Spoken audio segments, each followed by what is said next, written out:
Okay, so we're doing expanded notation of multiplication. And we've done a couple examples already, but we're going to walk through another example. Are you ready? So here we go. We're going to have 5 times 287.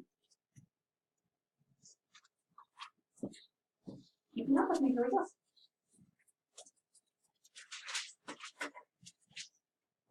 Now, on these models, we know that most of the time it's going to give us the rectangle drawing first, but I'm going to go ahead and draw it out.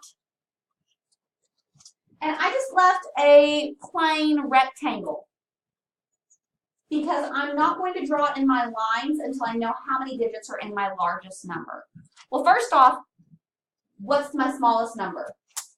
5, right? I know it's the smallest number because it only has 1 digit in the entire number, so that's going to be my short side. So my 5 will go here. I'm multiplying 5 times 287. So 287 is going to go across the top. Now, if I'm doing expanded notation, I'm breaking apart each digit by its value, right? So there are how many digits? 1, 2, 3. 3 digits. So I'm going to need my box to be broken into 3 boxes.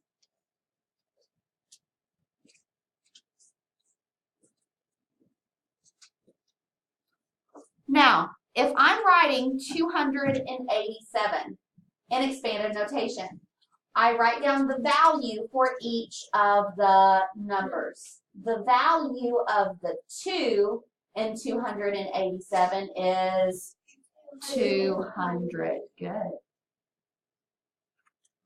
Now, if it's an expanded form or expanded notation, I'm going to add it to the next number. The next digit is an 8. What is the value of the 8 in 287? 80.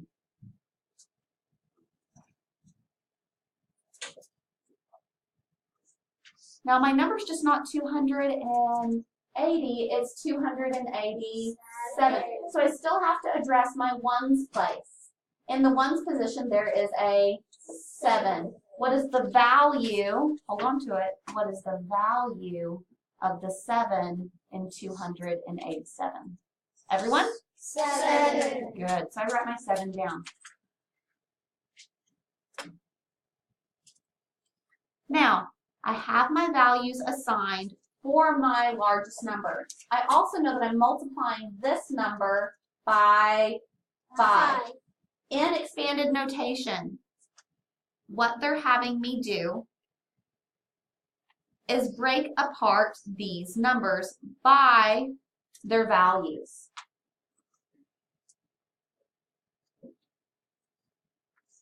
Therefore, I know that I'm multiplying 200 plus 80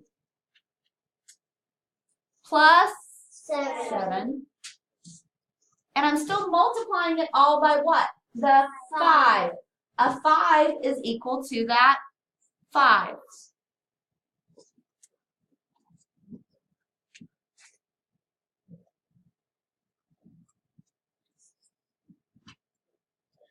Now, from here, I have my numbers broken apart. So I know that I have them assigned by their values. So I have to work through each of those problems. The first problem that I'm going to work is 5 times 200. So 5 times 200.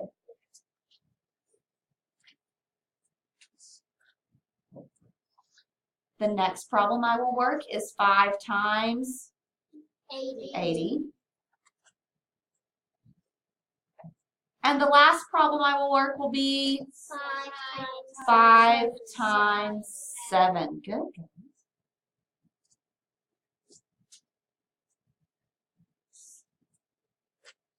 Now, I have broken them down, and I know that there's a rule of 0. If there's a 0 in the equation, there's a 0 in the answer. Therefore, I can just work the digits that are the non-zero numbers. So 5 times 2 is 10. and I'm going to add the zeros. Wow.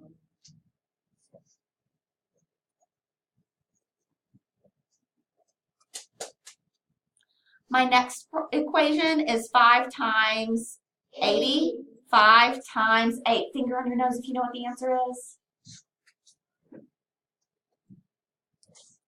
5 times 8 is 40. 40.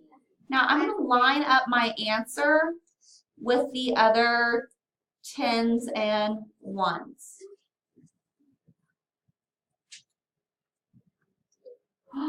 Miss Rhodes, what did you do wrong?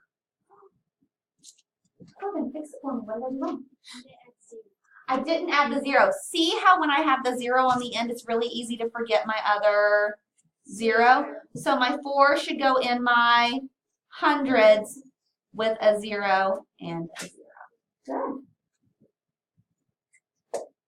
I can double check that. 5 times 8 is 40. Add my 0. 400.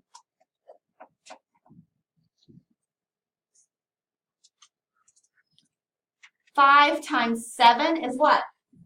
35. 35. I line it up. Now, in expanded notation, I've broken up my values of my problem. Here, I've also done that. I've solved each of those equations based off of the values that I'm multiplying. Here, I just have to add these numbers together to find the product for my equation. In the ones place, 0 plus 0 plus 5. 0 plus 0 plus 3.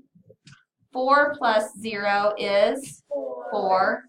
And then I can't forget about that thousands position. So the answer to my equation is 1,435. Now, I've also explained that those of you who are getting a little bit confused about these problems, I can also just work it out across the bottom too, but it's important that you understand if these were blanks on a worksheet, what the values would be of those numbers and what distribution should be made. So 5 times 200 is 1,000. 5 times 80 is 400. 5 times 7 is 35. I'd add those together to get 1,435. Now, the reason why I line them up this way is because when your numbers get larger, is this easy to work the problem ever horizontal? I always like it vertical. Get it? Got it. That way I know that I've lined up all my ones, all of my tens, all of my hundreds and thousands, and so on. Get it? Got it.